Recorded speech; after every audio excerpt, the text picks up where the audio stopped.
సీతాకోక చిలకమ్మేమో కాళ్ళను తాకించి రుచి మెరుగు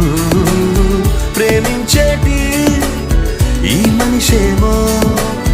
కన్నుల సాయంతో రుచి మెరుగు ఆక్సిజన్ మరి అధికం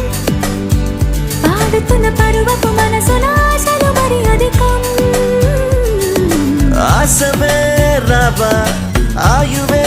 నింపిన ప్రేమే చిటికలు చేద్దాం పిల్ల నువ్వు రావా